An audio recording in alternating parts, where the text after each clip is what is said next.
Hello students, a very good morning to all of you. Now students, today we are going to see a new lesson, the two gentlemen of Verona. Gentleman means, gentleman चा अर्थ इथे असा होतो सद्गृहस्थ. Okay, gentleman means सद्गृहस्थ. And Verona, it's a city in Italy. Italy मधलं एक city आहे Verona. तर Verona या इटली मधल्या सिटीमध्ये दोन जेंटलमन त्यांची ही एक स्टोरी आहे. This is a short story but it is a moral giving story. ही स्टोरी खूप छोटी आहे but it's a moral giving story. काहीतरी बोध देणारी ही स्टोरी आहे. नाव let me begin. The two gentlemen of Verona. A.J. Cronin has very well carved the idea of selfless and explained the importance of dedication towards relationship in the story. So A.J. Cronin was the writer, or we can say a narrator of the story. या कथेचे कथनकार किंवा लेखक हे कोण आहेत तर A.J. Cronin हे कोण आहेत लेखनकार किंवा कथनकार. Has very well carved the idea. Carved the idea, it means here meaning given, carve an idea, create or establish an idea of selfless म्हणजे निस्वार्थ मदतीची कल्पना कोणी आणली तर A.J. Cronin has very well carved the idea of selfless help and explained the importance of dedication म्हणजे समर्पण towards relationship in the story. तर A.J. Cronin जे आहेत त्यांनी कशाची कल्पना आणली तर निस्वार्थ मदतीची कल्पना. म्हणजे एखाद्याची मदत करायची तर ती कशी निस्वार्थपणे करायची, आपल्या त्यापासून काहीतरी फायदा होईल तोटा होईल अशी काहीही विचार न करता एखाद्याची मदत कशी करायची, how we should give a full dedication towards the relationship. आपण आपली नाती जपण्यासाठी कशा प्रकारे धडपड करावी, कशा प्रकारे आपलं समर्पण करावं हे त्यांच्या स्टोरीमधून कळतं. नाव the two gentlemen of Verona. The story revolves around the two boy named Nicola and Jacopo. आता टू जेंटलमेन ऑफ वेरोना ही जी स्टोरी आहे, in that story the narrator has given how should we give a full dedication towards a relationship and how the carve the idea of selflessness. आता जे काही narrator आहेत A.J. Cronin यांनी या स्टोरीमध्ये असं सांगितलेलं आहे की कशा प्रकारे आपण आपल्या नातं वाचवण्यासाठी डेडिकेशन देऊ शकतो. And this story is revolves around two boy. म्हणजे ही जी काही स्टोरी आहे ती कोणाच्या भोवती आहे, म्हणजे फिरून या स्टोरीमध्ये कोण दोन कॅरेक्टर्स येतात तर निकोला अँड जॅकोपो. निकोला अँड जॅकोपो हे दोन मुलं आहेत आणि ह्या दोन मुलांवरती स्टोरी पुन्हा फिरून येऊन थांबते. पुन्हा या मुलांच्याच भोवती स्टोरी फिरते. Who do numerous thing to earn money only to pay for their sister's treatment, who suffers from tuberculosis of the spine. Now that two boys were the brother. ते दोन मुलं कोण होते, भाऊ होते.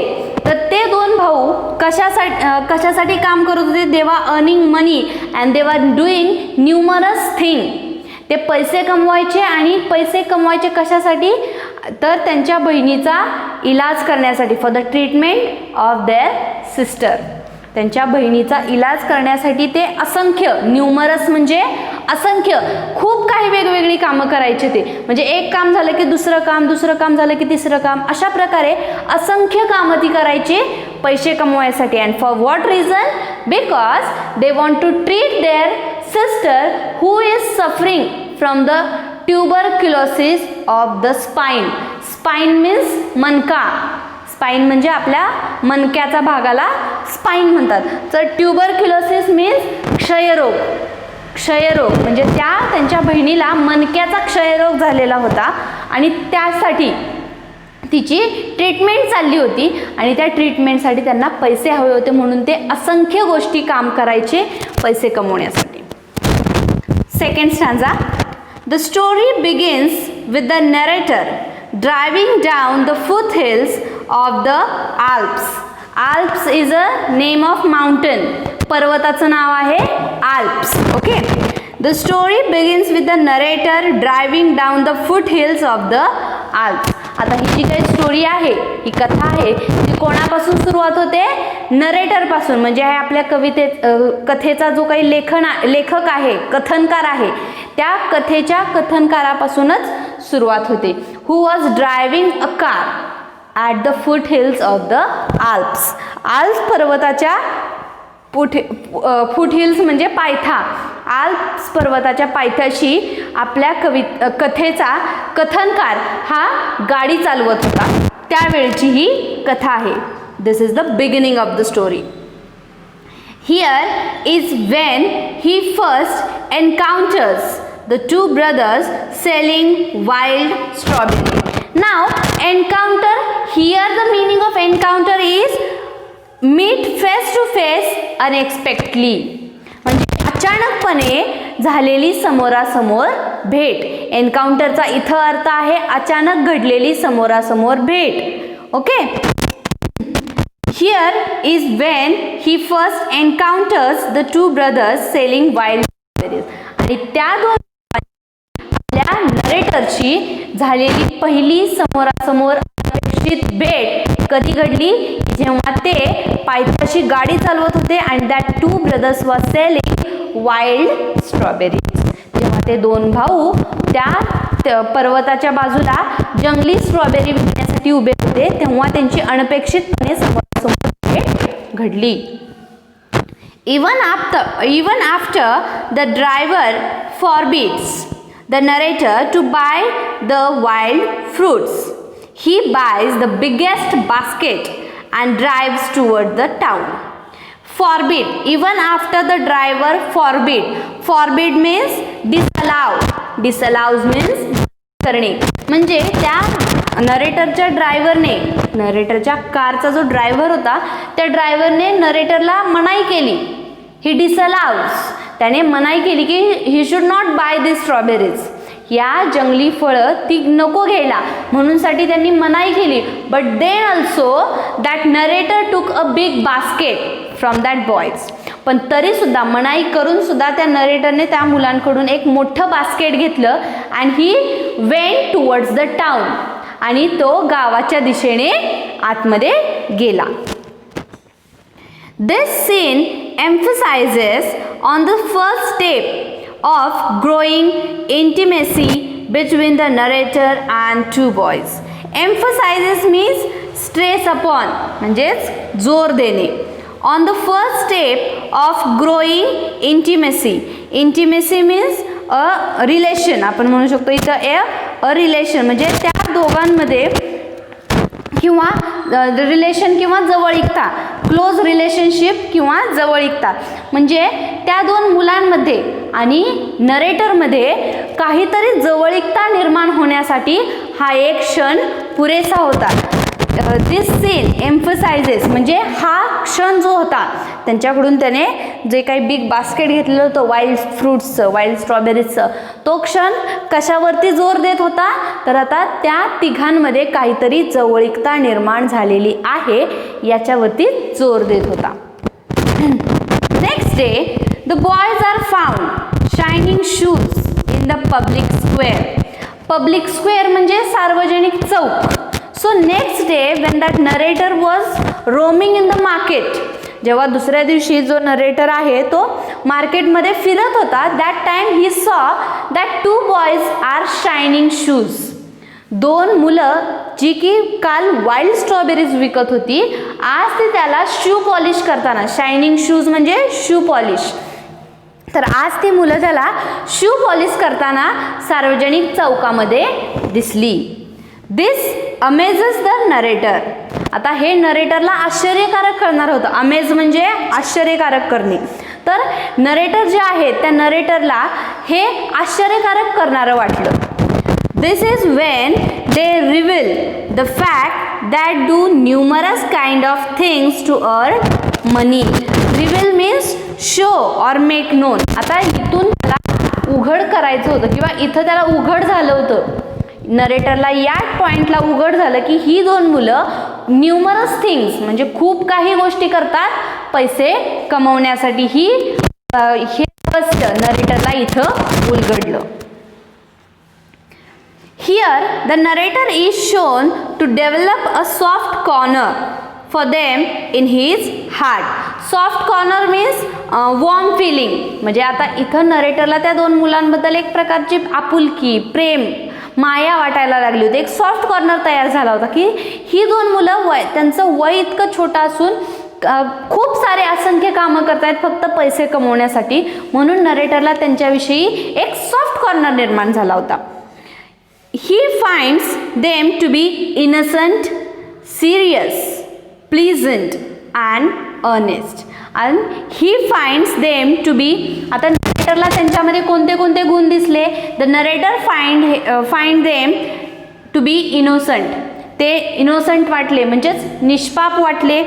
सिरियस, गंभीर वाटले म्हणजे त्यांना जाणीव होती, ते गंभीर होते, त्यांना त्यांच्या परिस्थितीची जाणीव होती असं त्यांना वाटलं. प्लीझंट म्हणजे आनंददायी होते, म्हणजे इतके काम करत होते तरी त्यांच्या चेहऱ्यावरचा एक प्रकारचा त्यांच्या चेहऱ्यावरती आनंद होता, आनंददायी होते ते. मी इतकं काम करतोय मग मी चिडचिड करेन किंवा माझा मूड ऑफ असेल अशा प्रकारे त्यांचा स्वभाव बिलकुल देखील नरेटरला वाटला नाही. ते प्लीझंट वाटले, आनंदी वाटले. अँड अर्नेस्ट, अर्नेस्ट मीन्स इतका लहान वय असून सुद्धा ते स्वतः कमवतायत, हे इतके गुण त्या नरेटरला त्यांच्यामध्ये दिसले. The boys are very useful to the narrator. This two boys are useful to the narrator म्हणजे नरेटरला असं वाटलं की ही दोन मुलं माझ्यासाठी खूप उपयोगाची आहेत. They are very willing to satisfy all that the narrator requires. म्हणजे नरेटरची अशी इच्छा होती की ही दोन मुलं आहेत की मला त्यांच्या कामाने नक्कीच सॅटिस्फाय करतील, समाधानी करतील. मला ज्या प्रकारचे मुलांची गरज आहे काम करण्यासाठी त्या प्रकारची ही मुलं आहेत की मला ती सॅटिस्फाय करतील. They are also found selling newspaper. Some other day they both found selling newspaper. काही दिवसानंतर किंवा काही वेळानंतर ती मुलं पुन्हा त्यांना न्यूजपेपर विकताना दिसली. कधी? Selling newspaper by the narrator. दोन न्यूजपेपर विकताना दिसली. One stormy night. Stormy night म्हणजे वादळी रात्र. एका वादळी रात्री ती दोन मुलं पुन्हा न्यूजपेपर विकत आहेत हेही त्याला दिसलं. One day the narrator asks if he can help them in any. They say they will be very grateful if they get a lift to the nearby village Poleta. Now one day when they both were doing some work, that time again narrator meet them, and that time narrator asked to that both, I should help in some work to you. म्हणजे जेव्हा एक दिवशी अचानक पुन्हा त्यांची भेट होते त्यावेळी नरेटर त्या मुलांना विचारतात की मी तुमची कोणत्या कामामध्ये मदत करू शकतो का? Should I help to you in some work. तुमची काही कामामध्ये मी मदत करू का? That time that both the boys said that if you will drop us into the nearby village then it will be grateful for us. जर का तुम्ही ह्या आम्हाला शेजारच्या गावामध्ये म्हणजे पोलेटा या शेजारच्या गावामध्ये पोलेटा गावापर्यंत if you give us then very grateful for us. तर ते आमच्यासाठी खूप असेल, मला त्यातून तुमची मदत होईल. तुम्ही आम्हाला फक्त लिफ्ट द्या, एवढीच मदत त्यांनी त्यांच्याकडे मागितली. Although it doesn't come in the narrator's way, he takes them there. Although means जरी देखील किंवा आता that both the boys want to go to the Poleta village. त्या दोन मुलांना पोलेटा या विलेजला जायचं होतं and that path was not of narrator's way. आणि तो रस्ता नरेटरच्या रस्त्यामध्ये नव्हता, म्हणजे नरेटरला दुसऱ्या बाजूला जायचं होतं, पण त्या मुलांना पोलेटा या गावामध्ये जायचं होतं. बट देन ऑल्सो ही टूक देम टू दॅट विलेज. म्हणजे तो रस्ता जाण्याचा रस्ता नरेटरच्या रस्त्यामध्ये येत नव्हता, तरी देखील रस्ता वळवून त्याला तिकडे जायचं नव्हतं, तरी त्या मुलांना जायचंय म्हणून त्या दोन मुलांना तो त्या गावाकडे घेऊन गेला. The boys get down in a building and ask the narrator to wait in a nearby cafe until they return within an hour. And when they reach to that village, that time that both the boys get down from the car and he asks to that narrator, will you please wait for us for an hour? We will come back. म्हणजे in a cafe you should wait for us. मग त्या नरेटरना ती मुलं जेव्हा गाडीतून उतरली तेव्हा त्या मुलांनी त्या नरेटरला सांगितलं की तुम्ही आमच्यासाठी या शेजारच्या कॅफेमध्ये वेट करा. They get down in front of one building. ते एका बिल्डिंगच्या समोर उतरले आणि ती दोन्ही मुलं त्या नरेटरला बोलले की तुम्ही या शेजारच्या कॅफेमध्ये आमचा वेट करा, आम्ही 1 तासामध्ये पुन्हा परत येतो.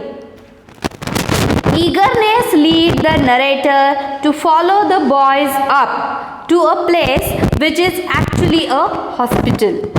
Eagerness म्हणजे उत्सुकता. आता त्या नरेटरला एक उत्सुकता झाली की ही दोन मुलं गेलीत कुठं, ही जात आहेत कुठं, 1 तासासाठी जाणार आहेत, मग कुठे जाणार आहेत, कशासाठी जाणार आहेत, अशा प्रकारची एक इगरनेस, एक उत्सुकता त्या नरेटरच्या मनात आली. And eagerness lead the narrator to follow the boys to a place which is actually, and eagerness that narrator had followed to that boys. आणि त्या उत्सुकतेपोटी नरेटरने काय केलं की त्या दोन मुलांना फॉलो केलं and they reached to a hospital. ते दोन मुलं कुठे येऊन पोहोचली होती तर एका हॉस्पिटलमध्ये येऊन पोहोचली होती. तिथपर्यंत या नरेटरने त्यांना फॉलो केलं. On peeping through a room, peeping means narrator एका बाजूला उभा राहून फक्त डोकावून पाहत होता की मुलं कोणाला भेटतायत, काय करतायत, या प्रकारे डोकावून नरेटर पाहू लागला. Led by a nurse he realise that boys are talking to a girl who resembles them. Now in that room there were 4 persons, that 2 boys, 1 girl and 1 nurse. आता त्या रूम मध्ये 4 व्यक्ती होत्या. एक म्हणजे एक मुलगी होती, ही 2 मुलं आणि एक नर्स होती. So that boys was talking with the nurse and that girl who seems like that boys. आता जेव्हा ती 2 मुलं त्या नर्सशी बोलत होती तेव्हा त्या नरेटरला असं जाणवलं की जी मुलगी आहे, जी ॲज अ पेशंट म्हणून तिथं आहे, जी रुग्ण म्हणून आहे, ती मुलगी या 2 मुलांसारखीच दिसायला होती. रिसेंबल म्हणजे चेहऱ्यामध्ये एकसारखेपणा असणे. Resemble means here English meaning given, have a similar appearance, चेहऱ्यामध्ये असलेला एकसारखेपणा. आता बहीण भाऊ असले की एकसारखेपणा चेहऱ्यामध्ये थोडा का होईना पण असतोच, बरोबर. मग असाच एकसारखेपणा त्या नरेटरला त्या मुलीमध्ये आणि त्या 2 मुलांमध्ये दिसला. He does not feel like intruding and thus asks the nurse the detail about the boys. Intruding means come to a place where one is uninvited. म्हणजे त्या नरेटरला असं बिलकुलही वाटलं नाही की आपण थोडक्यात काय आपण म्हणतो ना बिनबुलाए मेहमान, अशा प्रकारे. म्हणजे मला इथं बोलवलेलं नाहीये कुणी, पण तरी देखील मी आलेलो आहे, असं त्याला बिलकुल सुद्धा वाटलं नाही. आणि त्याने डायरेक्टली त्या नर्स त्या 2 मुलांची चौकशी करण्यास सुरुवात केली. Ask the nurse the detail about the boy. आणि त्या 2 मुलांविषयी चौकशी करून त्या 2 मुलांची काय बाबा फॅमिली बॅकग्राऊंड, 2 मुलं कोण आहेत, अशा प्रकारची डिटेल इन्फॉर्मेशन विचारायला नर्सकडे सुरुवात केली. This is when the nurse tell him their heart-rending story about their father being killed in a war and their home being destroyed in the war and their sister suffering from tuberculosis. Now the nurse has started to tell a heart-rending means causing great sorrow, म्हणजे अगदी जड अंतकरणाने आपण ज्या प्रकारे म्हणतो, म्हणजे त्या नर्सला सुद्धा त्या तिघा मुलांविषयी खूप आपुलकी आस्था होती. म्हणून त्यांची जी काही कथा आहे तीच त्यांची लाईफ तिला देखील भरून आलं. अगदी जड अंतकरणाने तिने त्यांची स्टोरी सांगितली की their father was got killed by in a war. एका युद्धामध्ये त्यांचे वडील मारले गेले. And in their house also got destroyed. त्यांचं घर देखील त्या युद्धामध्ये काय झालं तर पावलं.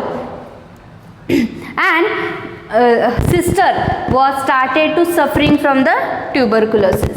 आणि त्यांची बहीण कशामधून सफर करायला लागली, कोणत्या आजारातून, ट्युबरक्युलोसिस या आजारातून बहिणीला सुद्धा सफर करायला लावू लागलं. म्हणजे इतकं सगळं लाईफमध्ये दुःखाचे प्रसंग घडले. Mother and father also got killed, house destroy. Destroy म्हणजे उद्ध्वस्त होणे, त्यांचं घर सुद्धा उद्ध्वस्त युद्धामध्ये. आई वडील वारले, बहिणीला आजार चढला.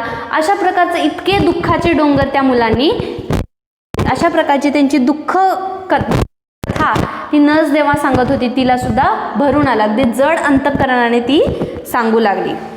The brothers live shelter and starve. Starve means उपाशी, अन्न न खाता. म्हणजे ती सिस्टर सांगू लागली, म्हणजे ती नर्स सांगू लागली, ती दोन मुलं जी आहेत ती एका कुठेही जिथं कुठे त्यांना छत मिळेल अशा ठिकाणी ती राहतात. अगदी even sometime they will not eat anything. ती काही वेळेला उपाशी राहिलेली आहेत, उपाशी राहतात देखील, कुठेही राहतात. Because only so that they can pay for their sisters treatment. आणि ते इतके पैसे कमवतात, परंतु ते कशा कमवतात तर त्यांच्या बहिणीच्या ट्रीटमेंटसाठी. मग ती बहिणीची ट्रीटमेंट करण्यासाठी काही वेळेला ते उपाशी राहिलेले आहेत, उपाशी देखील राहतात. जिथे मिळेल तिथे आपले ते एका शेल्टर, जिथे कुठे त्यांना छत मिळेल त्या ठिकाणी ते वास्तव करतात.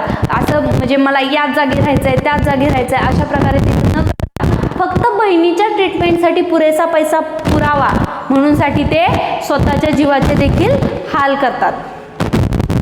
So, keeping a secret and helping their sister, they have shown that war has not shaken their spirit.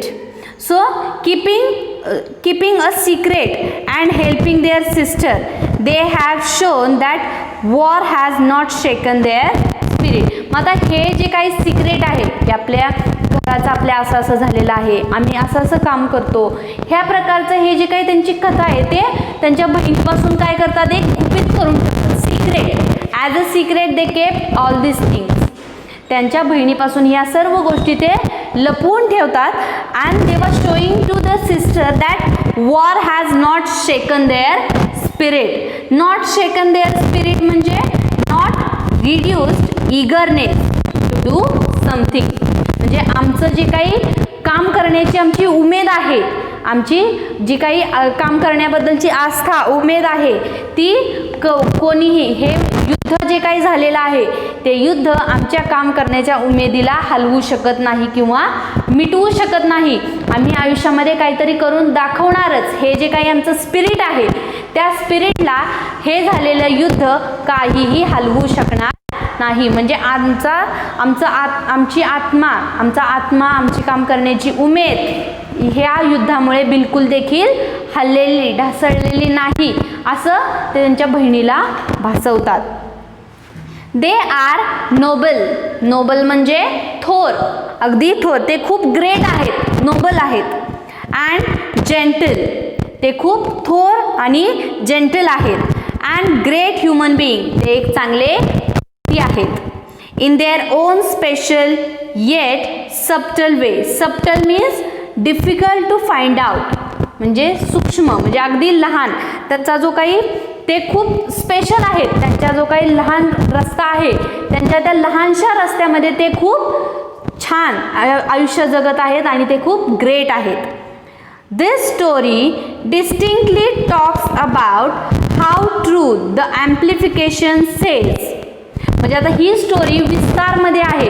तर कशाचा, तर where there is a will there is a way.